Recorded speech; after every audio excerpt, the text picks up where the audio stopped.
alamin wassalatu wassalamu ala sayyidina Muhammad wa ala alihi wa sahbihi ajma'in amma ba'd.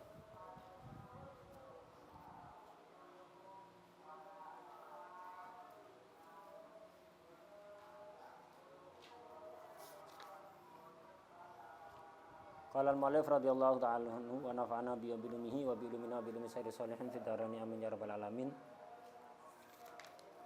Faslun idza ishtaba alaihi tahirun bil mutanajjis. Ini fasal menjelaskan tentang ijtihad. Ijtihad itu badlul majhud fi tahsilil maqsud. Mengerahkan tenaga atau kemampuan untuk mencapai tujuan. Seperti mujtahid dalam hukum, dia mengerahkan kemampuannya di dalam memahami ayat-ayat Al-Qur'an, hadis-hadis Rasulullah SAW untuk mencapai tujuan. Tujuan yang ia cari adalah hukum syar'i. Jadi tujuannya itu mengerahkan kemampuan untuk mencapai tujuan. Kalau di sini ketika istibah ada air dua, jadi ada dua wadah begitu, ada wadah A dan B.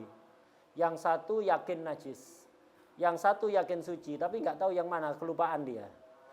Tadi dia yakin itu karena dia tahu sendiri atau dikasih khobar sikoh. Khobar sikoh ini aslinya bukan yakin don, tapi yunazal manzilatal yakin. Nah, itu. Dikasih tahu oleh orang yang sikoh, ini dua wadah ini tadi ada yang najis, cuma saya lupa yang mana. Maka harus kita ambil omongannya itu, berarti salah satunya ada yang najis. Maka kalau mau pakai, tidak bisa sembarangan ngambil gitu aja. Terus ini paling, tidak bisa paling-paling, harus ijtihad. Ijtihad ini apa? Badrul majhud, mengerahkan kemampuan dengan mengamati tanda-tanda. Kira-kira yang najis yang mana ya? Dicari tanda-tandanya. Oh ini agak keruh, ini mungkin yang najis. Oh ini gerak-gerak. Tadi ada apa? Kucing, misalnya antum melihat dari kejauhan, kucing itu kelihatan kencing, masuk ke salah satu wadah dari kejauhan, antum datangi, yang mana tadi? Bingung. Oh ini gerak-gerak, berarti ini yang kena kencing, yang ini tidak gerak-gerak misalnya. Atau ini warnanya agak beda, itu taghayyur najasa tidak ada. Ini. Jadi intinya mengerahkan kemampuan untuk melihat tanda-tanda, mana kira-kira yang suci, mana yang najis untuk mencapai tujuan. Tujuannya apa? Ya ma'rifatul alamah. Itu tujuannya di sini ma'rifatul alamah. Itu. Kemampuan dalam mencari tanda-tanda yang najis, yang suci untuk mencapai tujuan, mengetahui alamat yang suci yang mana. Harus ini dilakukan ijtihad ini. Harus kalau memang nggak ada air lain. Kalau masih ada air lain ya udah tinggalkan dua-duanya, pakai air lain kok ribet. Ini ada dua wadah, satunya yakin najis, satunya yakin suci. Antum mau pakai enggak bisa, harus ijtihad dulu. Apa wajib? Kalau di luar masih banyak air ya udah pakai air luar aja, kalau enggak mau pakai ini enggak masalah. Tapi kalau enggak ada air lain, mau enggak mau antum harus ijtihad. Itu. Harus ijtihad mencari jenis. Yang lain mana? Yang enggak ada siapa? Mahrus. Mana Mahrus? Pasar. Terus? Sudah ada semua yang lain? Hah? Sama Mahrus? Saifuddin? Ada. Jadi kalau memang nggak ada air lain, adanya dua ini. Antum mau wudu, ya mau nggak mau harus ijtihad, wajib di sini ijtihad hukumnya. Atau ada air lain, tapi antum mau pakai yang ini. Air lain di luar banyak, tapi dia itu enggak, ana mau pakai air yang ini. Ya wajib ijtihad kalau seperti itu. Jadi kewajiban ijtihad kapan? Ketika enggak ada air lain, hanya dua ini. Atau ada air lain tapi dia kepinginnya pakai salah satu dari dua ini. Maka ijtihad hukumnya wajib. Enggak bisa langsung dipakai salah satu sembarangan tanpa ijtihad begitulah. Jadi intinya ijtihad ini diperlukan ketika ada dua benda, yang satu boleh dipakai, yang satu enggak boleh dipakai. Satunya apa? Suci, satunya mutanajis. Atau satunya tohir mutohir, satunya musta'mal. Itu. Satunya mutanajis, satunya tohir. Kepingin minum, ya harus ijtihad. Atau satunya tohir mutohir, satunya musta'mal, kepingin wudu, harus ijtihad.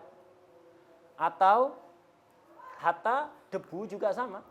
Hatta untuk debu juga sama, harus ijtihad dulu.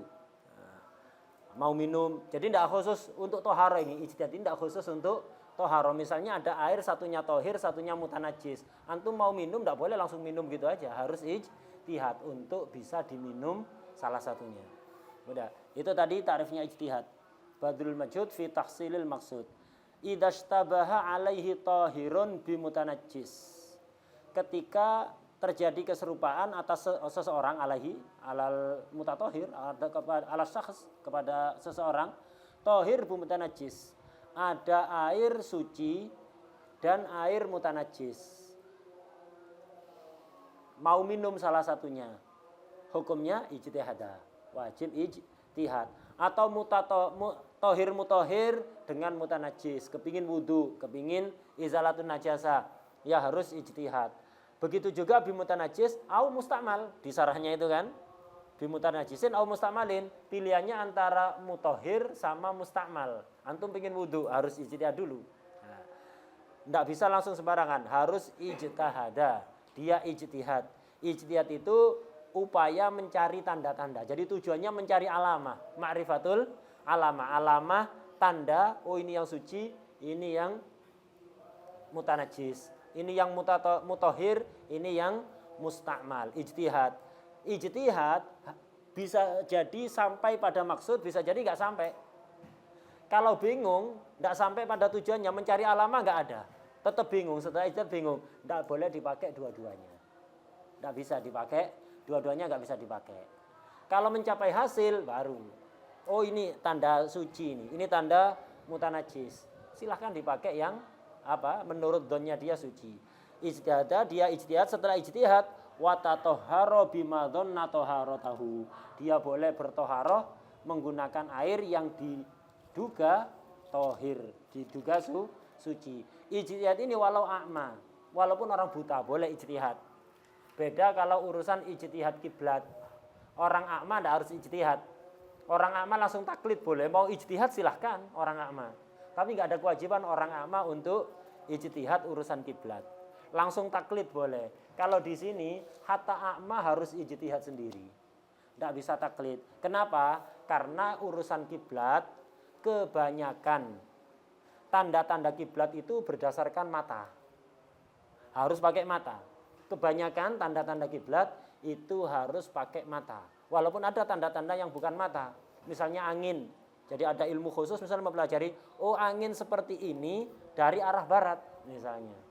Nah, bisa, tapi kebanyakan tanda-tanda kiblat itu harus menggunakan penglihatan. Makanya orang a'ma tidak harus ijtihad. Hatta bisa ijtihad boleh taklid. Kalau urusan kiblat, di urusan toharoh itu tidak harus alamannya tidak harus menggunakan mata. Bisa dengan pendengaran, oh ada gerak-gerak airnya, ada suaranya, atau dari bau, atau dari yang lain. Nah, karena urusan air ini tanda-tandanya tidak melulu menggunakan mata penglihatan, maka a'ma pun wajib ijtihad. Tidak bisa langsung taklid begitu saja, nggak bisa.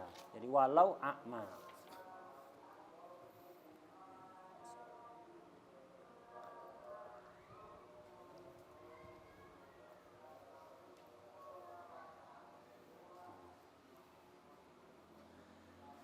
Kemudian untuk air yang mustakmal itu ada solusi.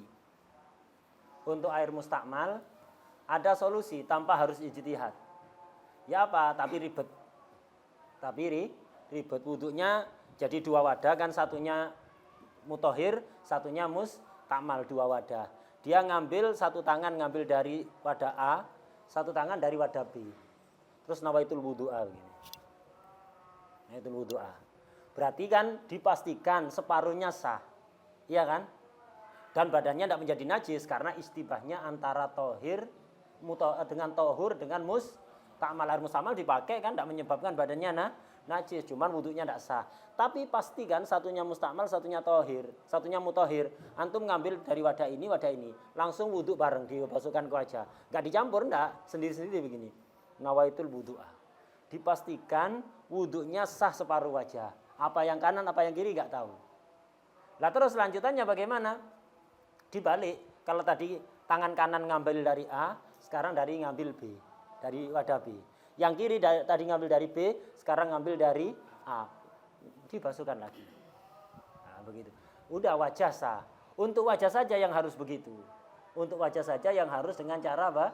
Bareng seperti itu. Kenapa? Karena ada sangkut pautnya dengan niat. Kalau antum satu persatu, niatnya tidak mantep nanti. Kalau begitu kan mantep sah kan niatnya. Kalau antum mengambil dari wadah A saja, nawaitul wudu'a, antum niatnya nggak mantep. Ini airnya memenuhi syarat apa enggak? Ini berpengaruh pada niatnya enggak mantep. Niat enggak mantep enggak sah. Ngambil dari B, niat lagi, enggak mantep. Keduanya enggak mantep. Untuk wajah saja harus begitu. Habis itu tangan, enggak apa-apa diselesaikan. Dari wadah A ini dibasuh tangan dua-duanya, kemudian kepala, kemudian kaki. Setelah itu baru pakai wadah B, tangan, kepala, kaki, enggak ada masalah karena enggak ada niatnya sudah. Niat cukup di awal, enggak ada masalah. Wadah ya. Bisa dengan solusi seperti itu kalau tidak kepingin ijtihad. Kemudian ijtihad itu ada syarat-syaratnya di Fushul Karim ini disebutkan beberapa syaratnya. Wali jawazil ijtihad surutun. Ijtihad itu diperbolehkan dengan beberapa syarat. Ijtihad itu diperbolehkan dengan beberapa syarat. Yang pertama, ayyakuna likullin ahaduha ayyakuna likullin minal mustabihin aslun fit tadhir, itu au fil hil, itu masing-masing dari dua perkara, dua air itu sama-sama memiliki hukum asal suci mensucikan. Kalau untuk toharoh, kalau untuk minum sama-sama memiliki hukum asal suci. Kayak air mutlak, hukum asalnya apa? Suci mensucikan. Air mutanajis, sebelum terkena najis, hukum asalnya apa? Suci mensucikan. Ijtihad boleh. Kenapa? Dua-duanya sama-sama memiliki hukum asal suci dan mensucikan. Tapi kalau antara air mutlak dengan kencing, najis berarti, bukan mutanajis, kan? Kencing yang sifat-sifatnya seperti air. Nah, antum ijtihad tidak bisa ini. Kenapa? Air mutlaknya yang satu memiliki hukum asal suci mensucikan. Kencing apa pernah air kencing ini suci mensucikan? Apa pernah? Sejak diciptakan, sejak pertama kali keluar disebut kencing, itu tidak pernah dia memiliki hukum asal suci mensucikan. Maka nggak bisa ijtihad kalau kayak gitu. Jadi dua-duanya harus memiliki hukum asal ayyakuna likulil mustabihin aslun fit tahrir. Sama-sama hukum asal bisa mensucikan, au fil hil, atau sama-sama halal. Begitu juga termasuk nggak boleh ijtihad kalau ada istibah antara air mutlak dengan ma'ul wardi al-munqati'ir raihah.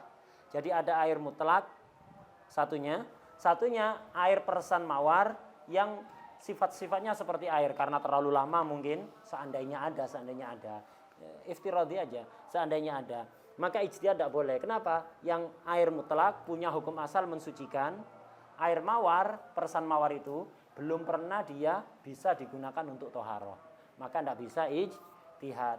Atau juga ada perempuan mahram istibah dengan perempuan ajnabiyah yang jumlahnya nggak terlalu banyak, adat maksur 30 orang. Misal antum dikasih tahu, hati-hati ya kalau zuwad di desa Kalisat Rembang misalnya, hati-hati di situ. Ada saudara perempuan kamu di sana, mahram. Itu. Ternyata di kampung itu perempuannya totalnya hanya 50 orang. 50 orang ini adadun maksur. Hitungannya nggak terlalu banyak, seandainya kumpul di satu tempat itu, pikiran langsung memvonis ini ngitungnya gampang. Nah, itu namanya adat maksur. Maka antum tidak boleh menikah dengan satu pun perempuan yang ada di kampung itu. Di gang misalnya disebutkan, desa Kalisat, gang sekian, gang 2 misalnya. Perempuannya cuma 30 orang, 50 orang. Tidak boleh dinikahi. Oh bisa ijtihad. Bisa ijtihad misalnya. Gimana ijtihadnya? Oh iya, dulu ada mahram di situ gara-gara misalnya orang tua saya pernah nikah di situ, sembunyi-sembunyi punya anak, baru cerita. Orang tua saya itu postur tubuhnya tinggi, kulitnya tidak terlalu putih. Pasti ukhti ya, kulitnya model kayak gitu. Tidak tentu. Belum tentu, tidak mesti ya. Itu kakak beradik kadang jauh beda. Itu kulitnya, iya kan? Orang tua sama anak juga kadang jauh berbeda. Tidak bisa ini, tidak bisa ijtihad. Dan yang perempuan ajnabiyah memang punya hukum asal halal untuk saya nikahi. Tapi kalau yang nasab, ukhti, itu tidak pernah ada hukum asal halal untuk dinikahi. Tidak bisa ini. Ijtihad Tidak bisa. Ini syarat ijtihad pertama. Jadi ayyakuna likullin minal mustabihin aslun fit tathhir awil hil. Ya, awil hil. Nah, ini kemudian lompat agak jauh. Asani, syarat kedua. Kalau antum kepingin syarat yang sudah murattab, ndak lompat-lompat ini dibuyah. Dibuyah lebih detail. Ada syarat jawazul ijtihad.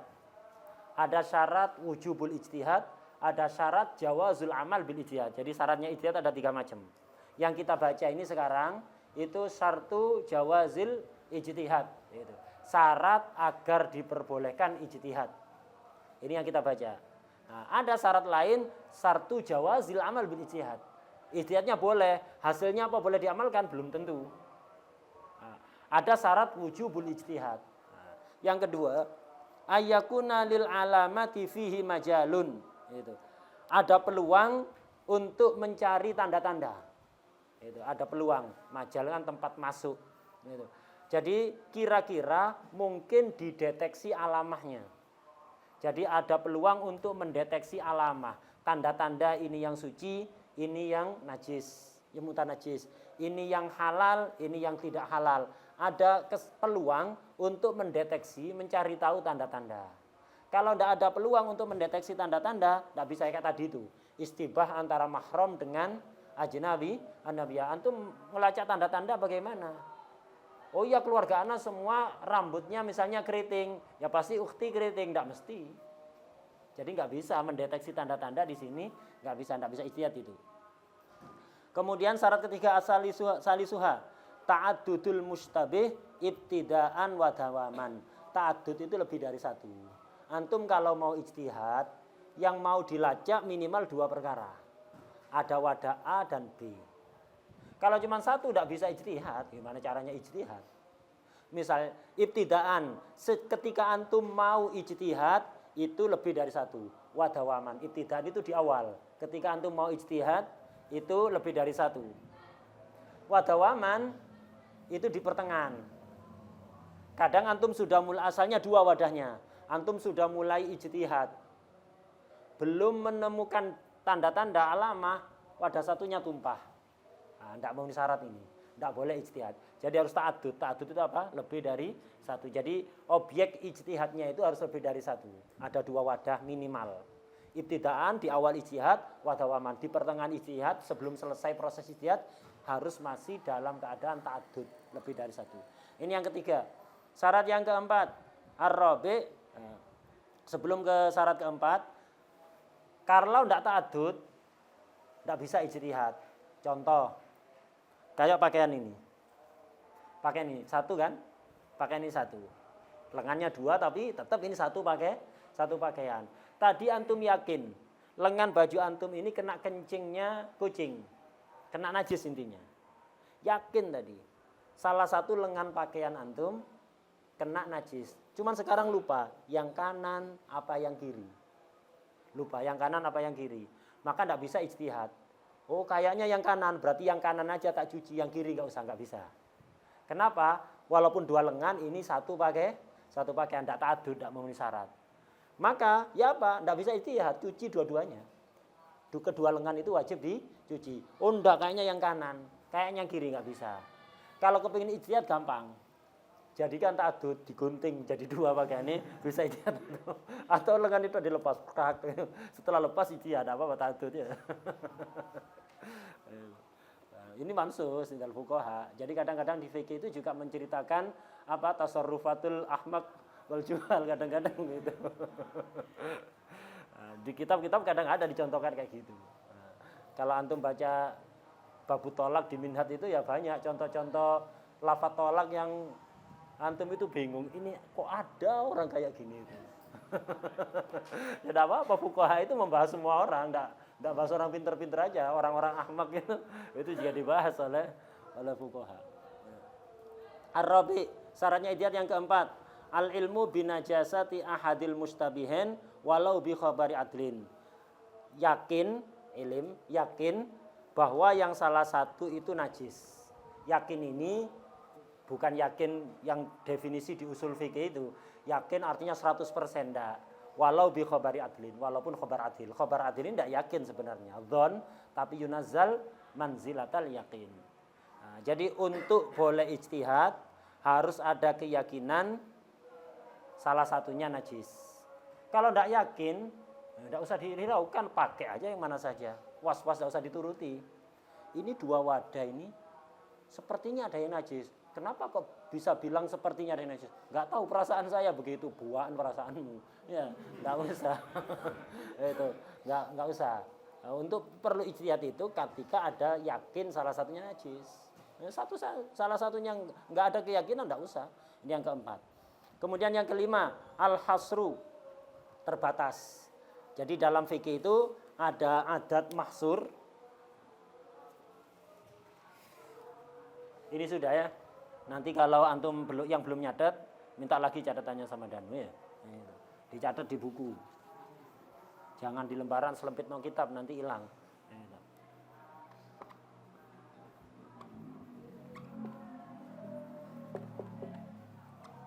Jadi ada istilah adat mahsur, ada adat ghairu mahsur.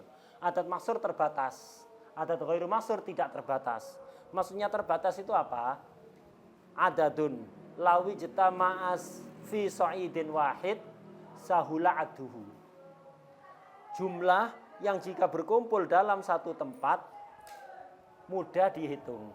Artinya mudah dihitung, pikiran kita menvonis mudah untuk menghitung. Bukan berarti dilihat langsung tahu jumlahnya, ya tidak bisa. Kata orang 30, ini aja jumlah ini, anak ngelihat ini, langsung tahu jumlahnya. Tidak bisa. Tapi pikiran menvonis melihat jumlah segini, pikiran saya itu langsung menvonis, ini mudah dihitung. Itu namanya mahsur. Kalau ghairu mahsur, adadun, kullu adadin, idza ijtama'a fi sa'idin wahid, asura adduhum. Nah, jumlah orang yang jika berkumpul di satu tempat, jumlah orang atau barang, yang jika kumpul di satu tempat, sulit dihitung. Artinya sulit dihitung, pikiran langsung menvonis sebelum menghitung. Sejak awal melihat, pikiran langsung menvonis sulit menghitungnya. Seperti 1000 orang kumpul satu lapangan. Pikiran kita melihat saja langsung menvonis ini sulit menghitungnya. Tapi kalau 20, 30, 50, walaupun melihat tidak tahu jumlahnya, tapi pikiran kita dengan melihat, menvonis ini mudah untuk dihitung. Itu namanya mahsur. Kalau pikiran menvonis mudah dihitung, berarti mahsur. Kalau pikiran menvonis sulit dihitung, itu berarti ghairu mahsur. Untuk boleh ijtihad itu harus mahsur. Jumlahnya enggak terlalu banyak. Kalau jumlah wadahnya sangat banyak, 500 wadah. Antum yakin yang satu najis, yang 499 suci, enggak usah ijtihad, sisakan satu. Enggak usah ijtihad. Enggak perlu itu ijtihad. Ijtihad itu kalau mahsur. Kalau 500 wadah, 500 botol, antum yakin yang satu mutanajis, yang lain suci, pakai semua, sisakan satu, selesai sudah. Enggak usah ijtihad, enggak usah ijtihad. As-sadis, syarat yang keenam, ittisaul waqt lil ijtihad wa thahara wa shalah fil waqt. Syarat yang keenam untuk bolehnya ijtihad, waktu masih luas, cukup untuk digunakan ijtihad, untuk toharo, untuk sholat sebelum keluarnya waktu. Kalau waktu mepet, waduh, kalau ijtihad dulu, setelah ijtihad nanti saya toharo, saya itu sholat, waktunya mepet dan nututi. Maka falau dzaqal waktu andalik tayammama indal Imam Ibn Hajar wa a'ada. Langsung tayammum, tak usah ijtihad, langsung tayammum, tapi wajib diiadah sholatnya. Menurut Imam Ibn Hajar, begitu juga Khatib Syirbini. Mahrus, di situ ada air putih.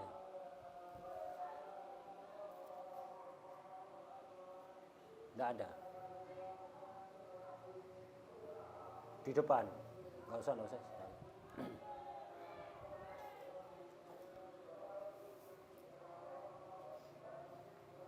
Nah ini syaratnya apa? Syarat jawazul ijtihad. Sebenarnya campur di sini. Dari 6 tadi itu ada yang syarat jawazul ijtihad, ada yang syaratul wujub. Yang mana? Antum cek di Buya nanti, dicatat ya. Di Buya Mukhtasar sudah langsung murattab begitu. Nah, kemudian di Bushul Karim itu setelah yang sadis itu Wa yustaratu lil amal bil ijtihad. Syarat bolehnya mengamalkan hasil ijtihad itu zuhurul alamah. Alamatnya ketemu. Oh, ini yang mutanajis. Kenapa? Agak keruh. Warnanya agak berubah, gerak-gerak misalnya. Tampak alamah najisnya itu tampak. Nah, baru antum boleh ngamalkan, berarti satunya yang suci. Tapi kalau antum ijtihad, setelah ijtihad tetap bingung, tanda-tandanya enggak ketemu, enggak boleh diamalkan hasil ijtihadnya. Gitu. Karena enggak wusul ilal maksud. Tujuan dari ijtihad filma ini adalah ma'rifatul alamah. Alamanya enggak diketahui ya enggak sampai pada tujuan, maka enggak boleh diamalkan ijtihadnya. Ini syartu jawazil amal lil ijtihad. Udah selesai masalah ini, beralih pada masalah lain. Walau akhbarahu syakhs bitanajjusihi siqatun bitanajjusil ma. Kalau ada orang siqah yang bisa dipercaya mengkabarkan kepada dia bahwa air ini mutanajjis. Antum enggak tahu, antum punya air mau dipakai, ada yang ngasih tahu, jangan dipakai. Kenapa? Mutanajjis. Yang ngomong orang siqah, bukan orang kadzab, orang siqah. Satu siqah. Kedua, wabayyanas sabab. Menjelaskan sebabnya apa, kenapa kok najis. Jadi bukan hanya siqah, dia siqah dan menjelaskan sebab kenapa mutanajis. Atau syarat keduanya ini ada opsi alternatif. Au kana faqihan muwafiqon, atau dia ngerti fikih yang muwafiqon li madhabihi. Madhabnya cocok sama madhab saya. Ya apa? I'tamadahu ay wujuban. Wajib dipercaya. Enggak boleh anak pakai air itu. Jadi ada air, enggak harus 2 air, ini hatta 1 air. Ada 1 air ditimba. Saya tadi yang ngambil. Kemudian tak tinggal. Setelah tak tinggal sebentar saya mau pakai, ada orang sikoh ngasih tahu, enggak fakih. Orangnya enggak fakih, orang awam. Tapi sikoh, jangan dipakai airnya. Kenapa? Mutanajis. Nah, kalau yang ngasih tahu orang sikoh awam, bukan fakih, harus jelaskan sebabnya, baru wajib saya percaya. Mutanajis, kenapa mutanajis? Dikencingi kucing barusan. Nah, baru saya wajib percaya. Oh enggak, saya enggak percaya, enggak bisa. Harus percaya kalau orangnya sikoh dan menjelaskan sebabnya. Nah, wajib dipercaya. Atau enggak ngasih tahu sebabnya, tapi orangnya ngerti fikih. Khususnya bab air, ngerti fikih di sini enggak harus fakih fi jamil abwab, fakih fi babil tanajjusil ma ini saja. Jadi ada orang sikoh ngasih tahu, airnya jangan dipakai. Kenapa? Mutanajis. Kenapa kok bisa mutanajis? Pokoknya mutanajis. Iya sebabnya apa? Pokoknya mutanajis. Enggak mau ngasih tahu sebabnya. Dia fakih, wajib percaya. Enggak usah tanya sebabnya, karena orang fakih enggak bakal ngawur. Beda kalau orang awam. Kalau orang awam nanti kecipratan air hujan dikira najis nanti. Nah, itu. Makanya kalau orang awam, walaupun sikoh harus ngasih tahu sebab, baru wajib dipercaya. Kalau fakih, walaupun enggak ngasih tahu sebab, wajib dipercaya. Ini fakih yang muwafiqon li madhabihi, yang madhabnya sama. Kalau madhabnya beda, enggak wajib kita percaya. Kecuali dia madhabnya beda, tapi dia juga ngerti madhab saya. Nah, itu di Mushal Karimnya itu, au kana faqihun muwafiqan lahu fil madhab qala fit tuhfah au arifan bi madhabil mukhbar. Itu. Atau orang Hanafi ngasih tahu, jangan dipakai air itu. Kenapa? Mutanajis. Dia tidak jelaskan sabab, tapi dia ngerti madhab Syafi'i karena lama hidup di kalangan Syafi'iyah, sehingga dia ngerti juga madhab Syafi'i. Nah, maka walaupun dia madhabnya tidak sama dengan kita, karena ngerti madhab Syafi'i wajib untuk dipercaya. Lah dalam bab ini yakin ditinggalkan gara-gara lawannya yang tidak mencapai martabah yakin. Ini bertentangan dengan kaidah, mustasna dari kaidah. Kaidahnya kan dalam kaidah fikih dikatakan al yakin la yuzalu bisyak. Hukum yakin itu nggak bisa ditinggalkan gara-gara syak. Syak versi fuqaha itu mencakup dzon, dugaan kuat, atau ragu yang 50-50, atau wahm, prasangka yang sangat lemah. Dalam istilah fikih semuanya itu dikatakan syak itu. Di usul fikih dibedakan, ada wahm kalau di bawah 50%, syak kalau 50-50, 50-50. Dzon kalau di atas 50%, yakin itu 100%. Lah air itu hukum asal sebelum kena najis, hukum asalnya apa? Suci apa najis? Tohir kan? Nah ini yakin berarti ini. Hukum asal itu berarti ya yakin. Air saya yang ngambil dari keran. Tak wadahi timba, yakin suci. Tak tinggal 5 menit, saya balik lagi. Mau saya pakai, ada orang siko ngomong, jangan dipakai, najis, tadi dikencingi kucing. Ini nggak yakin, orang siko juga bisa bohong. Jadi nggak 100% yakin, don saja. Harusnya kalau kita pakai kaidah al yakin la yuzalu bisyak, harusnya air tetap boleh saya pakai. Tapi di sini enggak, kalah, yang yakin kalah. Jadi karena apa? Orang siko ini khobarnya dhon, tapi yunazzal manzilatal yakin. Jadi mustasna. Dalam bab ijtihad jadi juga sama. Kaidah al yakin la yuzalu bisyak kita tinggalkan, kita abaikan. Ada 2 wadah. Satunya yakin mutanajis, satunya yakin suci. Saya ambil satu tanpa ijtihad. Satu ini yakin najis apa ragu najis? Karena yang najis tidak jelas kan? Yang A apa yang B? Saya ambil yang B. Hukum asalnya kan suci. Hukum asalnya berarti yakin. Nah, ketika istibah, yang B saya ambil, yang A tak saya taruh. Berarti yang B ini ihtimal yang najis, ihtimal yang suci, tidak yakin. Harusnya kalau pakai kaidah boleh dipakai, tapi sini tidak. Kaidah al-aslu al-yakin la yuzalu bisyak kita abaikan dalam masalah ijtihad. Jadi dalam masalah ijtihad, dalam masalah ikhbar thiqah, kaidah al-yakin la yuzalu bisyak diabaikan. Karena kalau nggak diabaikan ya tidak ada ceritanya ijtihad, tidak ada ini, sudah. Ya udah pakai yang yakin-yakin aja, hukum asal enggak, diabaikan dalam masalah ini, diabaikan.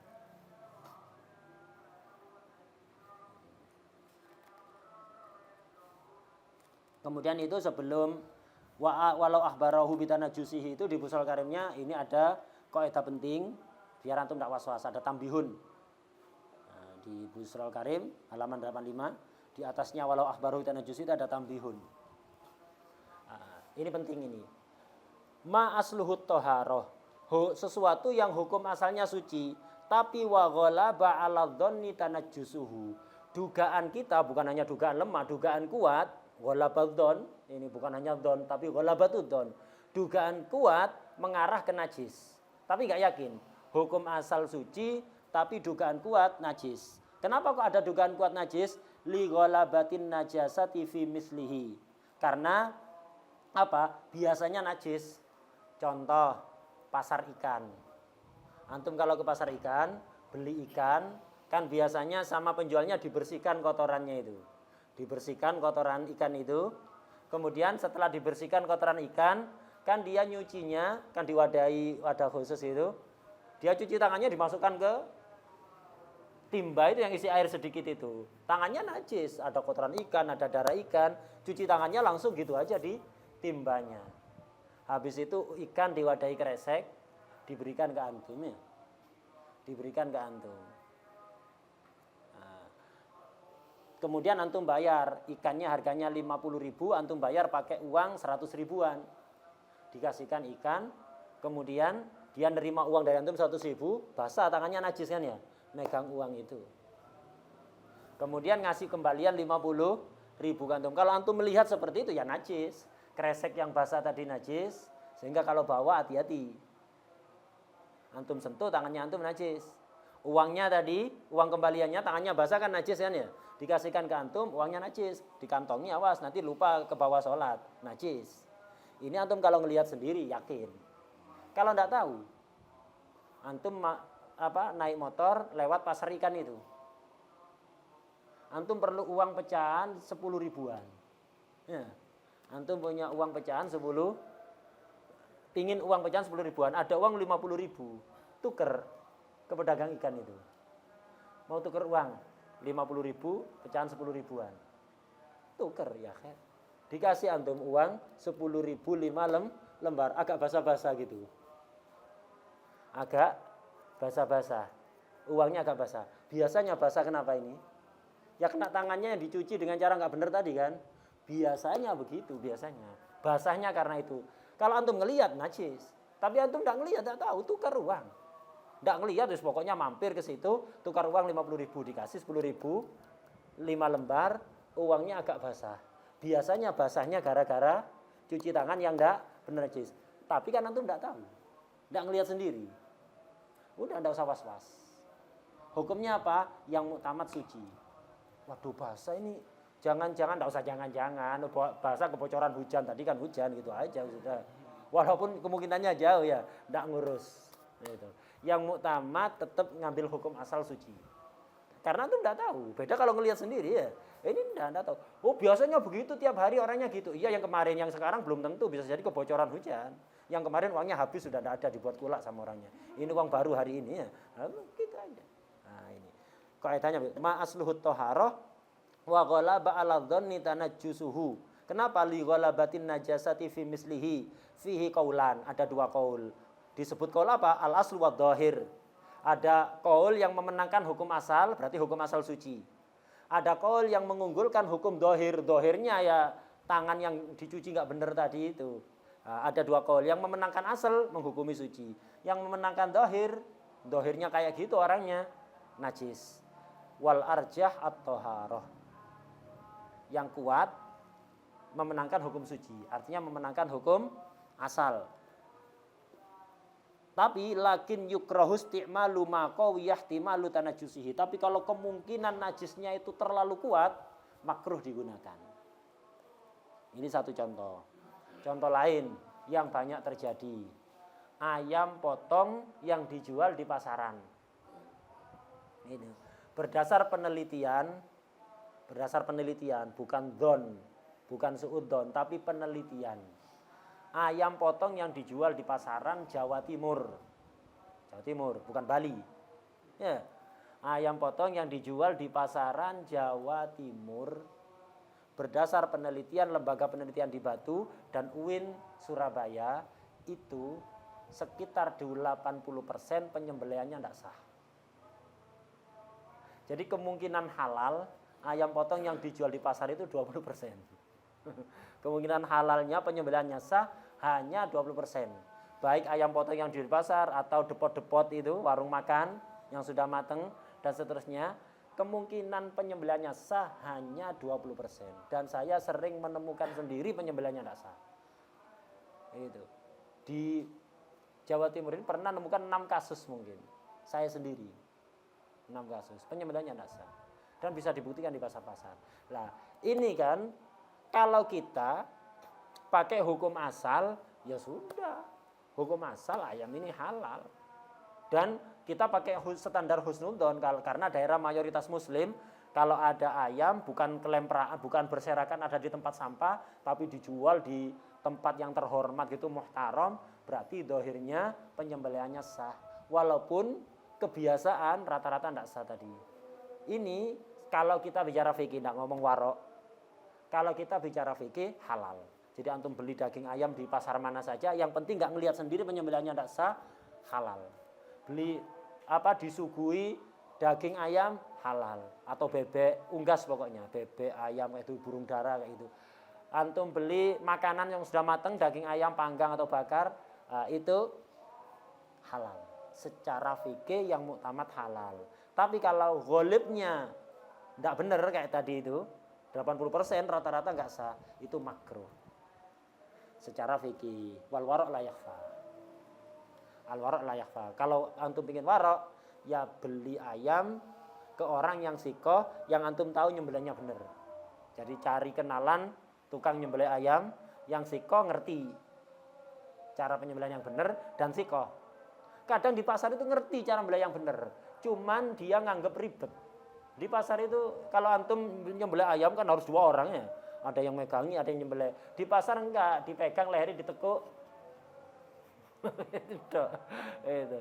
Ngerti sebenarnya dia nyembelih yang benar itu harus putus betul. Cuman kadang enggak, ditekuk ini seret, langsung masukkan air panas sudah. Diputar itu biar bulunya lepas semuanya. Sudah gitu. Nah, itu. Kalau kita bicara fikih halal. Wal warok la yakhfa. Nah, ini kaidah ini penting ini ya. Kaidah ini penting biar enggak was-was. Tapi kalau untuk makanan tadi perlu hati-hati. Apalagi seperti itu.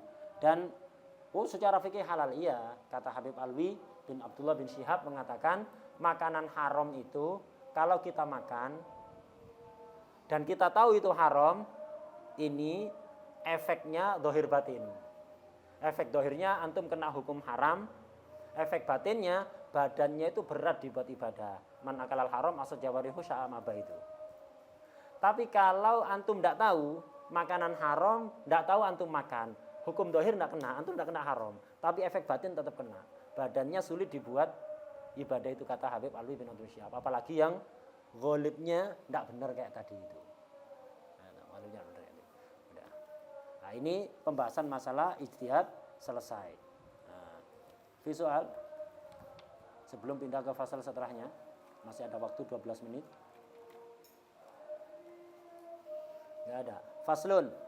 Nah, ini bab awani sekarang. Kok bahas wadah di bab toharo? Iya, karena kemarin kita bahas kan, toharo itu memiliki maqasid. Maqasidnya toharo, wudu, ghusl, tayamum, izalatun najasah ya. Kemudian alatnya wasailut toharo ada 4. Ma, turab, hajarul istinja, ad-dabir, alat penyama. Ada wasailul wasail. Apa wasailul wasail? Ijtihad wal awani. Ijtihad sudah kita lewat. Sekarang wasailul wasail yang kedua yaitu awani. Itu. Faslun wa yahrumu isti'malu awani dzahab wal fiddah. Haram menggunakan wadah emas dan perak. Ini mutlakon lirrijal wan nisa. Kalau perhiasan laki-laki haram. Kalau perempuan tidak haram. Tapi kalau wadah mau laki perempuan haram menggunakan wadah emas dan perak karena ada nahi dari Rasulullah sallallahu alaihi wasallam itu. Ada hadis. Hadisnya la tasrabu fi awani dzahab wal fiddah wa la ta'kulu fi sihafiha. Jangan minum di wadah emas dan perak dan jangan makan di piring yang terbuat dari emas dan perak. Nas hadisnya makan dan minum, oleh fuqaha dikiaskan. Itu dikiaskan kepada semua model istiqmal. Tidak hanya makan dan minum, termasuk wadahnya celak. Wadahnya celak dari emas dan perak tidak boleh. Itu. Atau tempatnya bukhur. Itu tempatnya bukhur yang biasanya dari kayu itu, ini dari emas atau perak haram. Semua wujuhul istiqmalah. Jadi wadah emas dan perak itu haram. Walaupun digunakan tidak semestinya. Misalnya nampan itu harusnya kan menghadap ke atas itu diisi. Ini tidak dibalik. Nampan dibalik diisi nasi di atasnya, makan di baliknya itu. Tetap walaupun dibalik tidak menggunakan yang semestinya. Pokok semua penggunaan emas dan perak hukumnya haram. Kalau perhiasan boleh untuk perempuan, laki-laki tidak boleh kecuali cincin perak. Malah sunnah, laki-laki cincin perak. Selain itu gelang perak laki-laki tidak boleh, hanya cincin perak yang diperbolehkan. Nah, itu perhiasan. Walaupun istimal yang lain tidak boleh, kecuali ada mustasna seperti gigi pasangan, gigi lepas diganti dengan gigi emas atau perak, itu boleh, ada mustasnayat. Tapi hukum asal semua bentuk penggunaan emas perak, sendok atau apa, semuanya haram. Kompor misalnya dari emas dan perak tidak diperbolehkan. Itu tidak diperbolehkan.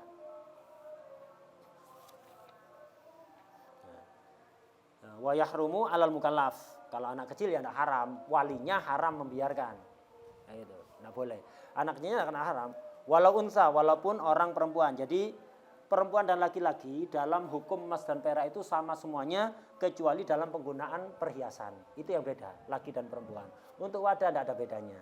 Kemudian ilat keharaman menggunakan emas dan perak ini, ilatnya murakkabah. Jadi gabungan. Satu saja nggak bisa menjadi ilat. Satu saja nggak bisa menjadi ilat. Jadi ilatnya gabungan antara, jadi ilat haramnya penggunaan emas dan perak itu adalah al-ain, ya karena emasnya plus khuyala. Kenapa emas haram dipakai oleh laki-laki perempuan yang bukan perhiasan? Ya karena emasnya, karena peraknya plus ada khuyala, kesombongan di situ. Banyak orang untuk makan tidak bisa, lah ini malah makan piringnya emas. Nah, itu. Nah, jadi khuyala. Dan emas perak ini biasanya tampak kepada orang yang nggak ngerti emas perak pun tahu ini emas atau perak. Beda kalau permata itu tidak ada bedanya dengan yang kaca itu, kalau bukan ahlinya tidak ngerti.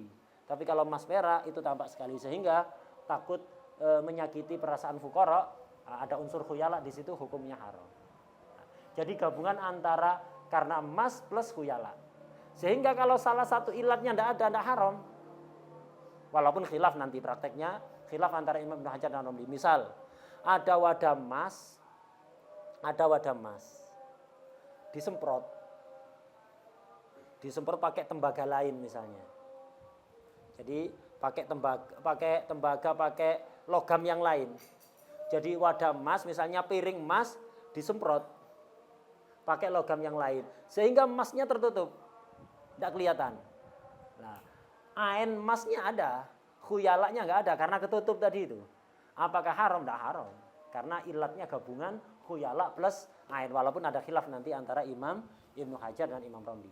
Tapi pada dasarnya ilatnya murokabah itu. Jadi minal ain wal khuyalak. Wa yahrumu isti'malu awani dzahab wal fiddah illa li darurat, kecuali jika darurat. Itu. Kecuali jika darurat. Contohnya darurat di sarahnya itu bi alam yajid ghairahuma. Itu. Walau bi ujratin ma'atirarihi ila isti'maliha li syurbin masalan. Contohnya darurat itu seperti misalnya tidak nemu wadah lain, padahal dia perlu untuk minum, dia perlu untuk makan, tidak ada wadah lainnya, sudah gunakan, tidak apa-apa. Ini kalau darurat, ad-darurat tubihul mahdurat. Nah, kondisi darurat itu bisa menghalalkan sesuatu, harusnya hukumnya haram. Ini menggunakan istimalnya haram. Begitu juga wattikhaduha, nyimpen. Ittikhad ini nyimpen toh haram. Kenapa? Li'anna littikhad yajurru ilal istimal. Karena nyimpen itu nanti bisa memicu orang make. Disimpen toh, punya sendok emas disimpen di lemari, gak dipakai.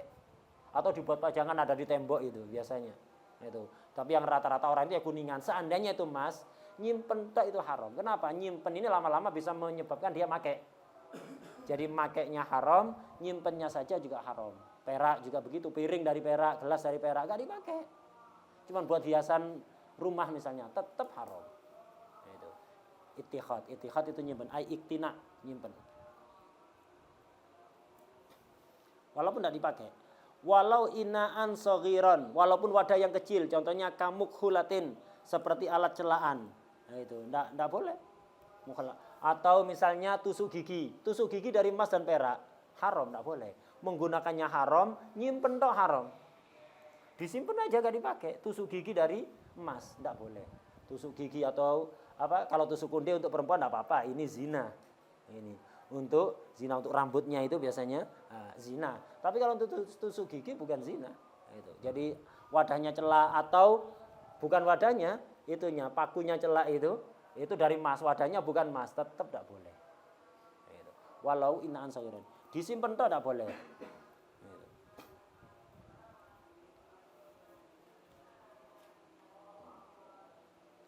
Watikhaduha walau inaan sagiran kamu khulatin, itu alatnya celaan itu, mukhulah.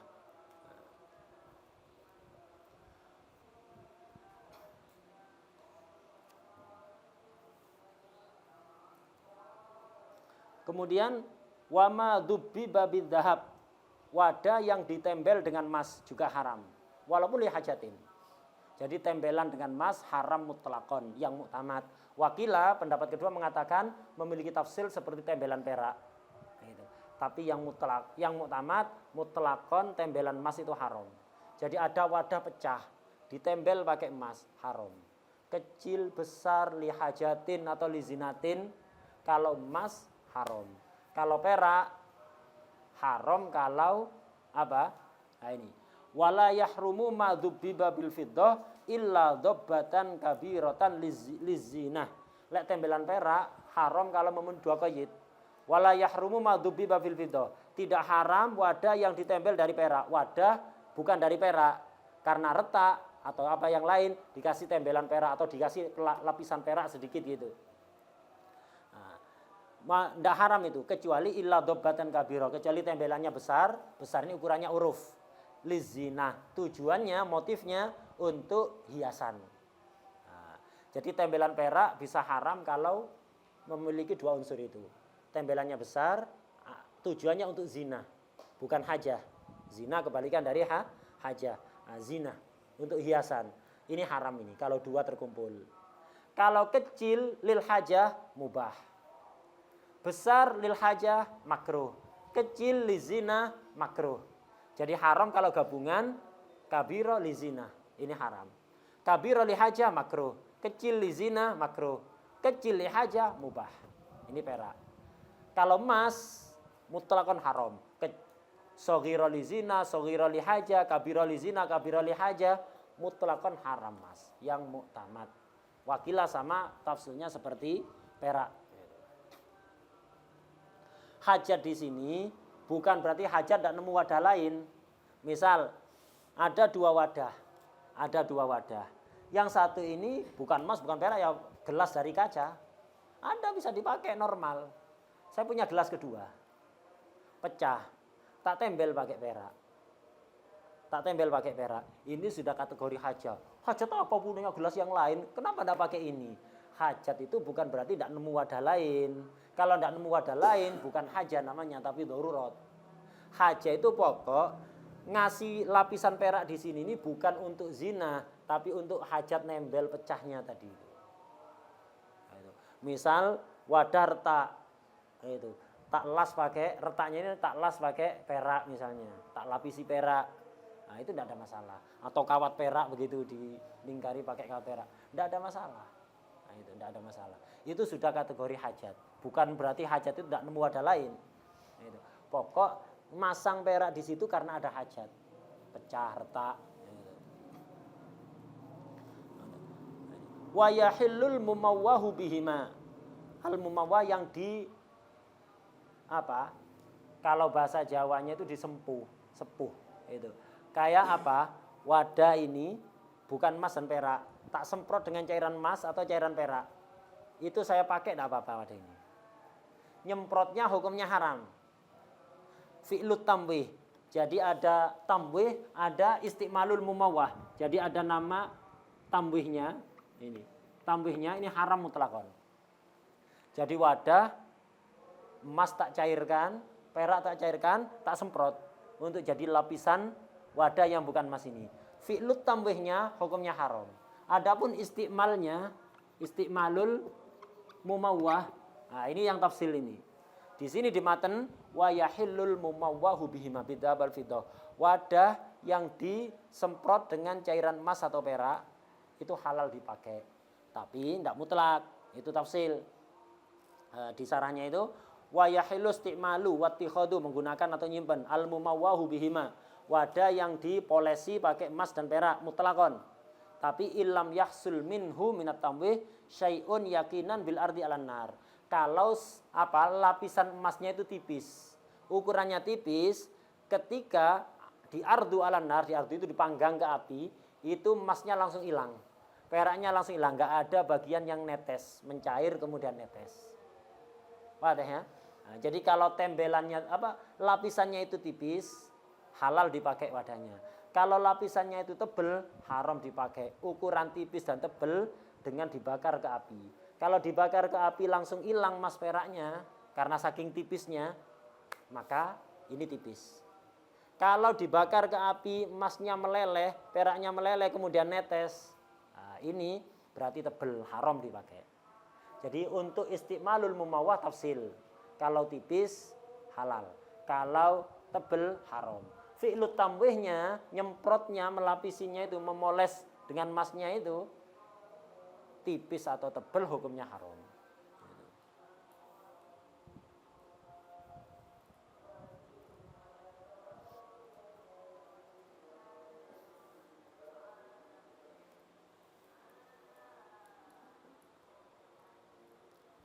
Soal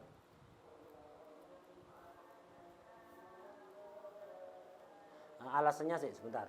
Kenapa fi'lu tamwih itu haram? Karena dianggap itu atul mal. Jadi amma fi'lu tamwih ada ibarat seperti itu. Wal istijar lahu fa haramun mutlaqan hatta fil Ka'bah. Sawa'un kana yahsulu minhu syai'un bil ardi 'alan nar amla li'annahu ida'atu malin bila faidah. Itu ida'atul mal tanpa faidah. Sehingga fi'lut tamwihnya haram mutlakon. Menggunakan wadah yang sudah dipolesi, tafsil tadi antara tipis atau tebal. Ya, ada soal apa tadi? Perak. Hajat besar, makruh. Jadi kalau hajat li zina haram. Kalau hanya ada salah satu, makruh. Hajat tapi besar. Atau kecil tapi li zina, makruh. Tapi kalau nggak ada dua-duanya, kecil lihaja mubah. Ada lagi?